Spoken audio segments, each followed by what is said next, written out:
할렐루야. 오늘 예배 오신 모든 성도 여러분들 주님의 이름으로 환영하고 축복합니다.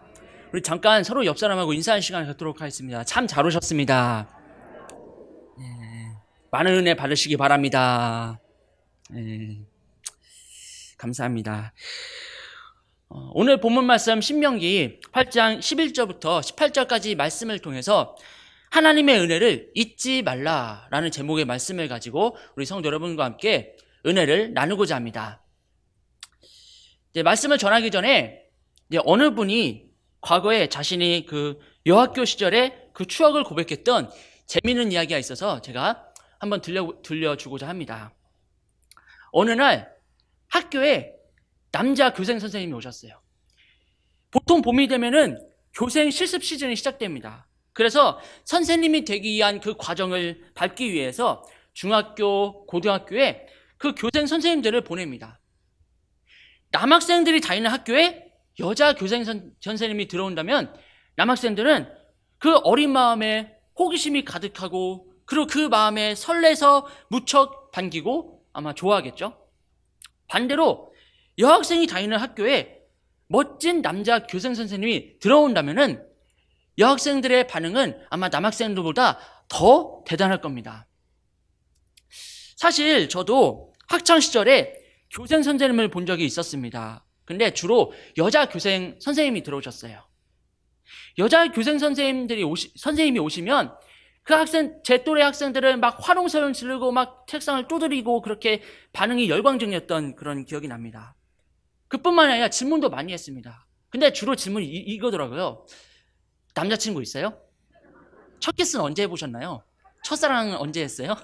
하여튼 그 질문을 많이 했습니다. 그래서 참 질문 같지 않은 질문을 그 교생 선생님들께서 모든 걸 다 받아주시고 그런 질문을 그렇게 따뜻하게 잘 대답해 주시고 그렇게 친근하게 대해주셨던 기억이 납니다.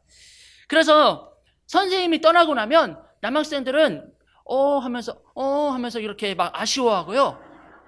그리고 여학교에 남자 교생 선생님이 떠나면은 특히나 여학생들은 감수성이 예민하잖아요. 그래서 여학생들은 울기도 합니다. 선생님이 가지 마세요 하면서 막 울기도 하고 어떤 또 여학생은 또 손편지까지 쓰고 그런 반응이 있었습니다. 자, 그런데 이제 여자 중학교에 외모가 훤칠한 남자 교생 선생님이 들어오셨어요. 그랬더니 역시 여학생들의 반응은 정말 대단했습니다. 그런데 문제 이 학생이 교생 선생님을 사랑하게 되어버린 겁니다. 종일 선생님만 생각하다 보니까 공부에 집중이 안 됐어요. 그래서 수업 시간에 선생님 사랑한다고 이렇게 눈빛으로 사랑의 그 빛을 계속 발산했었어요. 선생님들께서 자신의 마음을 받아줄 것이라고 생각했기 때문에 그렇게 행동을 한 거죠. 그러던 어느 날 드디어 그 학생이 고대하던 때가 찾아왔습니다. 수업이 끝나고 교생 선생님이 자신을 부른 거죠. 이 학생은 너무나 가슴이 뛰고 그리고 너무나 흥분해서 혼자 화장실로 뛰어갔어요. 화장실로 뛰어가서 이제 거울도 보고 때가 어디 묻어있는지 안 묻어있는지 다 좀 본 다음에 이렇게 세수도 하고 그런 다음에 그리고 머리도 만지고 옷매옷을 단정히 한 다음에 교무실로 들어갔습니다. 교무실로 들어가서 선생님 부르셨어요. 교생 선생님이 그래 너 왔구나. 너한테 잠시 할 말이 있어서 그러는데 좀 앉아줄래? 이 학생은 선생님께서 드디어 내 마음을 알아주시는구나 라는 생각에 가슴이 쿵쾅거렸어요. 그 마음이 어떤 기분이냐면은 지구를 뛰어넘고 우주를 뛰어넘어서 안드로메다로 날아갈 것 같은 그런 기분이었어요. 그리고 선생님께서 과연 나에게 무슨 말을 하실까라는 그 잔뜩 기대감을 잔뜩 아는 채 다소곳하게 앉았습니다. 그러자 선생님께서는 다음과 같은 말씀을 하셨어요. 너 혹시 체육 시간에 투포환 한번 해볼래? 너는 그게 선생님 보기에는 딱일 것 같아. 자, 여러분 투포환 선수를 아시죠? 올림픽이라든지 세계 선수권 같은 거 보시면 투포환이 굉장히 무겁습니다. 그 투포환을 던지다 보면은 그 무거운 걸 던지다 보니까 남자나 여자나 그런 보디빌더 같은 그런 몸을 가지고 있습니다. 근데 이 여학생의 입장에서는 참 상처죠. 자신이 그 체격이 좀 이렇게 뚱뚱하다고 해서 투포 해보지 않겠냐는 그 선생님의 말씀에 큰 충격과 상처를 받아서 다시는 선생님을 바라보지 않았다고 합니다. 당시에는 풋사랑의 상처로 아프고 슬펐지만 수십 년이 지난 지금은 너무나 아름다운 추억으로 남아있다고 합니다. 사실 학창시절의 추억들은 나이가 먹어도 더욱더 선명해집니다. 그리고 가끔은 그 추억이 우리들의 가슴을 훈훈하게 만듭니다. 그렇다면 주님의 은혜를 받으신 여러분들께서는 주님의 은혜를 어떻게 기억하고 계셨는지, 어떻게 기억하고 있는지를 저는 궁금합니다. 오늘 본문 말씀 11절의 말씀을 보시면 이렇게 기록되어 있어요. 내가 오늘 내게 명하는 여호와의 명령과 법도와 규례를 지키지 아니하고 내 하나님 여호와를 잊어버리지 않도록 삼갈지어다. 주님께서는 나의 명령과 규례와 법도들을 잊지 말라라고 이렇게 말씀하십니다. 주님과의 교제와 사랑을 잊지 말라고 말씀하세요. 그리고 내게 받은 은혜를, 주님께 받은 은혜를 잊지 말라라고 우리에게 강조하십니다. 무엇인가를 잊지 않기 위해서, 주님의 은혜를 잊지 않기 위해서는 우리가 세 가지가 필요합니다. 그 세 가지가 어떤 것이 있는지 한번 살펴보도록 하겠습니다. 하나님의 은혜를 잊지 않기 위한 첫 번째 방법은 바로 잊지 않기 위해서 끊임없이 노력하는 거예요. 잊지 않기 위해서 노력하는 것, 어떤 뜻이 있을까요? 하나님의 약속들, 하나님의 계명들, 그리고 하나님의 법들을 잘 지키려고 노력하라라는 그 말씀입니다. 그리고 이 말씀을 힘쓰고 애써서 지키도록 노력해야 한다는 것입니다. 하나님께서 우리들에게 십계명을 주신 이유는 그렇습니다. 우리에게 십계명을 주신 이유는 바로 그 십계명, 하나님의 계명을 잘 지키도록 힘쓰고 애써야 한다고 우리에게 말씀하시는 것입니다. 십계명 중에 이 4가지는 하나님과의 관계이고, 그리고 6가지는 사람과의 관계 속에 있는 계명입니다. 이 10가지의 계명만 잘 지켜도 하나님의 은혜를 잊지 않고 살아갈 수가 있습니다. 그런데 하나님께서는 십계명만 주신 것이 아니라 출애굽기부터 레위기, 민수기, 신명기 등의 그런 다양한 법들을 주셨어요. 그 다양한 법들은 참 많은데요. 제사법이라든지 제사장법, 재판법, 깨끗한 것과 부정한 것을 구별하는 방법, 그리고 정죄법, 속죄하는 방법 등 수많은 다양한 법들이 많이 있습니다. 그렇다면 이렇게 다양하고 많은 법들을 이렇게 그런 계명과 말씀들을 이렇게 다 기억할 수 있을까요? 사실 그 내용들을 다 기억하거나 지킨다는 것은 정말 어렵습니다. 너무나 많은 법을 한꺼번에 지키기는 굉장히 어려워요.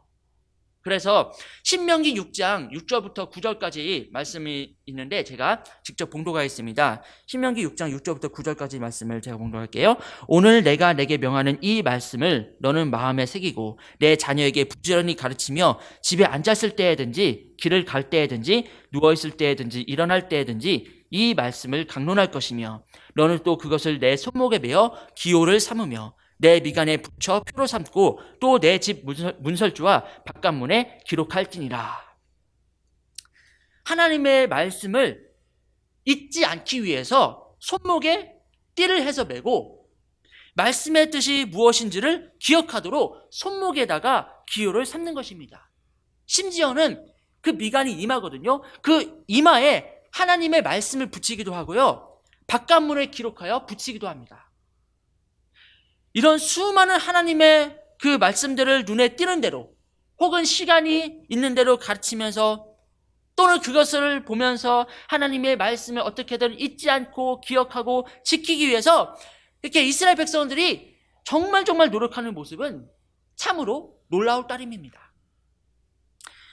말씀을 지키려면 반복적인 훈련과 반복적인 가르침으로 내 마음속에 주님의 말씀이 깊이 새겨질 수 있도록 해야 돼요.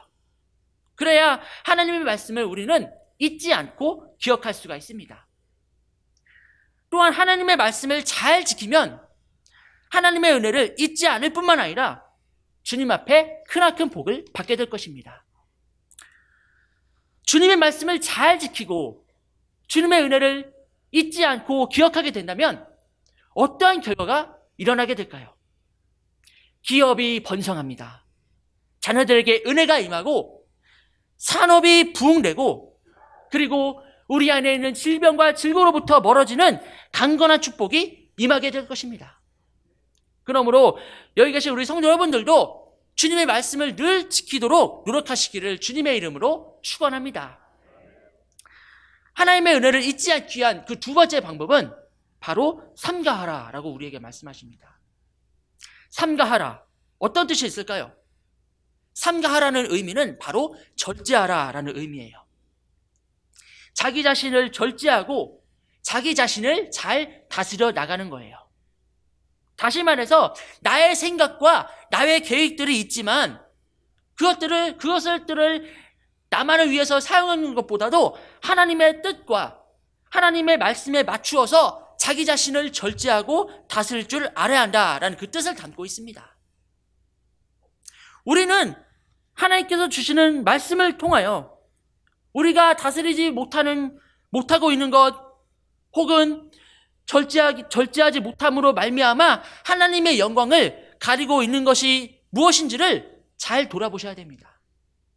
그 이유는 말씀을 멀리하고 우리의 욕망과 우리의 욕심을 우리가 따라간다면 하나님의 뜻과는 상관없는 삶을 살 수밖에 없기 때문입니다.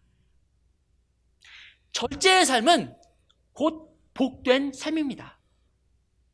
본문 12절과 13절에서 이렇게 기록되어져 있습니다. 먹어서 배부르고 아름다운 집을 짓고 거주하게 되며 내 소와 양이 번성하며 내 은금이 증식되며 내 소유가 다 풍부하게 될 때에 말씀을 지키고 주님의 말씀 안에서 절제하는 삶을 살게 된다면 한마디로 재물의 복이 임하게 된다고 하십니다.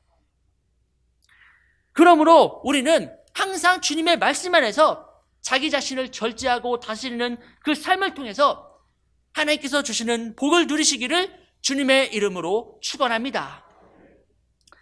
하나님의 은혜를 잊지 않기 위한 그 세 번째 방법은 바로 여호와의 이름을 잘 기억하는 것입니다.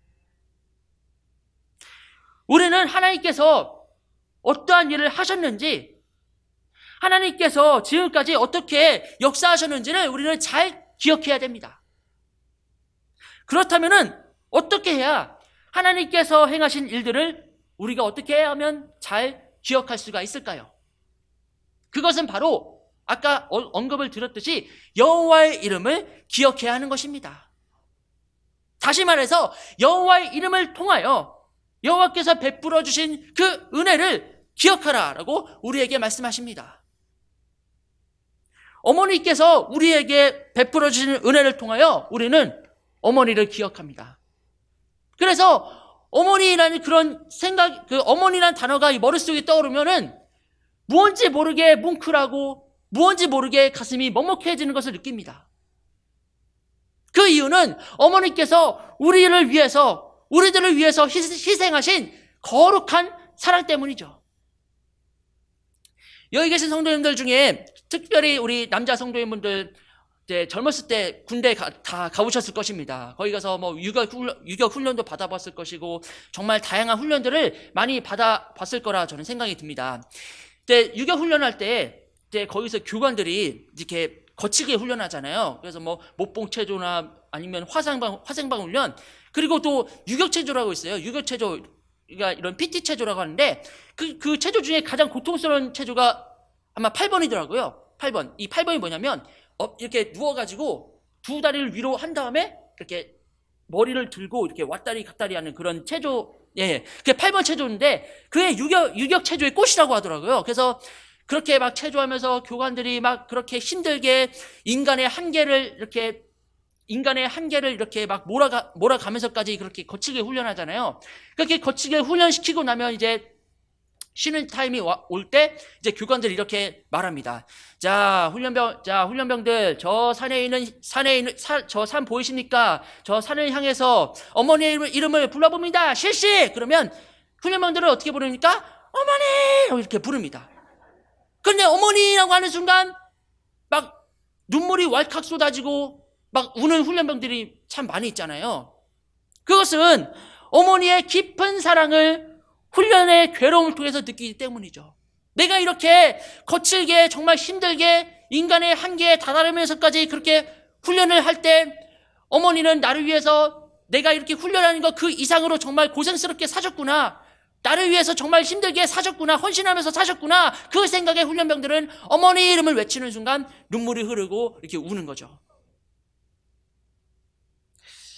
하나님의 이름은 참 다양하게 많이 있습니다. 애굽에서 구원하신 하나님, 위험한 광야에서 인도하시는 하나님, 단단한 반석에서 물을 내시는 하나님, 그리고 조상들도 알지 못하던 그 만나를 주시는 하나님. 이처럼 하나님의 이름을 우리가 기억하면은 우리는 하나님의 이름을 잊어버리지 않는 삶을 살아갈 줄로 믿습니다.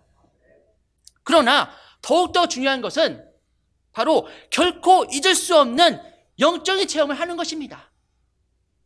성령이 나의 심령 안에 임재하심으로 말미암아 살아계셔서 역사하시는 하나님을 뜨겁게 만나고 체험하는 영적인 경험이 중요합니다. 또한 십자가 구속의 은혜를 통해서 내가 하나님의 자녀로서 내가 하나님께 붙잡혔다라는 그 감격하는 구속의 은혜를 깊이 경험해야 됩니다. 그래야 하나님의 말씀이 우리의 가슴에, 우리의 심령 안에 새겨지고 축복의 말씀이요 진리의 말씀으로 우리에게 다가옵니다. 주님의 은혜가 그 어떠한 환경 속에서도 잊어버리지 않는 말씀이 됩니다. 그런데 여러분들이 만약 배가 고프면 무엇이 생각납니까? 제일 먼저 음식이 생각나 있죠. 여러분들이 좋아하는 그런 각자 좋아하는 음식들이 생각이 날 텐데요. 그런데 사람이 배가 고프면 특이하게 다른 것이 생각이 나지 않고 오직 나 자신만 생각합니다. 다시 말해서 내가 배가 고플 때에는 주변에 있는 다른 것이 아무것도 보이지 않고 나에게만 집중하게 됩니다. 제가 제 에피소드를 들려줄까 합니다. 제가 신학교에 있었을 때였어요. 지금으로부터 11년 전에 제 학교에서 가을 영성수련회를 갔는데요. 영성수련회 주제는 정확하게 모르겠지만 아마 그때 영성수련회 주제가 대충 이거였습니다. 가난으로 인하여 굶주리고 있는 아프리카 아이들을 위한 수련회였어요. 그래서 수련회에 도착하자마자 우리 신학생들 모두는 아프리카 아이들을 위한 금식 기도를 하자고 마음을 모았습니다. 금식 기도를 통하여 저기서 아프리카 이렇게 굶주리고 있는 그런 아프리카 아이들을 조금이나마 그 심정과 그 아픔을 체험해보자, 이해해보자라는 그 취지로 금식 기도를 시작했어요. 그래서 처음에는 그렇게 평상시처럼 지내다가 두 번째 날이 되면서 아침, 점심, 저녁 하루를 금식 기도를 시작했습니다. 그리고 거기에서 신학대학 학생회에서 이렇게 광고를 하더라고요. 혹시 금식 중에 견디지 못한 분이 있으면 저희가 점심을 제공해 드릴게요. 그런데 아무도 먹지 않았어요. 이유는 여러분도 아시다시피 먹게 되면 주님 앞에 정말 죄송하고 그리고 동기들로부터 따가운 눈총을 받게 될 것 같고 그래서 아무도 먹지 않고 금식 기도에 기꺼이 참여했습니다. 그래서 아침부터 저녁까지 금식이 시작됐어요. 처음에는 아무렇지 않았죠. 저렇게 굶주리고 있는 굶어 죽어가고 있는 저 아프리카 아이들을 위해서라면 이 정도는 아무것도 아니다. 우리가 그 아이들의 그 아픔을 우리가 기꺼이 체험하자라는 그 열정으로 금식 기도를 시작했습니다. 처음에는 아무렇지 않았어요. 그러다가 점심이 지났을 때였을까요? 갑자기 그 열정에 이렇게 흔들리는 그런 소리가 들려왔습니다. 꼬르르 꼬르르. 배가 허기짐이 다가온 거죠. 그 허기짐이 아프리카 아이들을 위해서 우리가 열정을 다해서 금식하자라는 그 마음을 이렇게 흔들어 놓기 시작했어요. 그 허기짐이. 그래서 저는 거기서 준비한 물을 마셨어요. 그리고 거기는 물과 함께 이렇게 소금을 준비했더라고요. 왜냐하면은 여러분 사람이 목이 마르면 탈수 증상이 오는데 그 탈수 증상을 막기 위해서는 소금을 이렇게 먹여야 한다고 하더라고요. 그래서 거기에서 준비한 물과 소금을 제가 번갈아 가면서 마셨습니다. 하나는 소금을 먹고 하나는 물 마시고. 근데 여러분 잘 아시죠? 사람이 물을 많이 마시면 그 물을 마시고 난 다음에 그것이 소변으로부터 빠져나오잖아요. 다 아실 겁니다. 그래서 저는 그 물을 많이 마신 그 결과가 화장실을 많이 갔어요. 한 몇 번 가는지는 기억도 잘 안 납니다. 그런데 강의가 끝나고 숙소에 돌아와 보니까 제 앞에 맛있는 초코파이와 여러 가지 그런 과자들 그리고 음료수들이 제 앞에 눈에 보이는 거예요. 저는 순간적으로 너무나 배가 고파서 그냥 아무도 안 볼 때 먹자라고 했는데, 근데 차마 먹지 못하고 제가 눈치만 보이는 겁니다. 왜냐하면 그 옆에 동기들이 있었거든요. 만약에 먹었다가는 제일 먼저 하나님께 죄송하고, 그리고 동기들로부터 따가운 눈초를 받게 될 뿐만 아니라 그 역적 취급을 당할 것 같아서 먹지 않았습니다. 그리고 저는 딱 눈을 감고 또 눈을 딱 감고 참았어요. 그런데 눈을 딱 감고 나니까 그런 제 자신이 너무나 한심하게 느껴졌어요. 하루의 금식도 못 견디는 제 자신이 너무나 부끄러운 거죠. 그리고 먹을 것이 있어서 걱정 없이 먹을 수 있다는 것이 얼마나 고맙고 감사한 것인지를 새삼 깨닫게 되었습니다. 저기 아프리카의 불쌍한 아이들은 먹고 싶어도 먹을 것이 없어서 굶어 죽어가고 있다는 생각에 참으로 가슴이 아픈 생각이 들었어요. 동기들 가운데도 마찬가지로 저와 같이 이렇게 금식 기도에 참여했는데요. 일부 동기들은 정말 그 배고픔에 못 이겨서 짜증이 가득하고, 그리고 심지어는 신경질을 부리는 동기들도 있었고, 그리고 어떤 친구는 최선의 방법으로 그냥 만사가 귀찮다고 이렇게 바닥에 누워서 잠을 자는 그런 동기들도 있었어요. 그리고 이렇게 저녁 집회 끝나고 나서 이제 금식기도 종료 시간 12시가 되었습니다. 그러자 저를 비롯한 신학생 모두는 신학생이라는 신분을 잠시 내려놓고 전속력으로 달려서 매점 향해 뛰어갔습니다. 그 모습이 어떤 모습이었냐면은, 여러분 동물의 왕국 보셨죠? 동물의 왕국에서 그 사자나 그 하이에나들이 먹잇감을 노리면은 어떻게 하죠? 그냥 지나치지 않죠. 한번 먹잇감을 포착하면은 그 먹잇감을 잡아먹기 위해서 막 맹수처럼 막 이렇게 쫓아가잖아요. 그리고 나서는 그 먹잇감을 잡아먹습니다.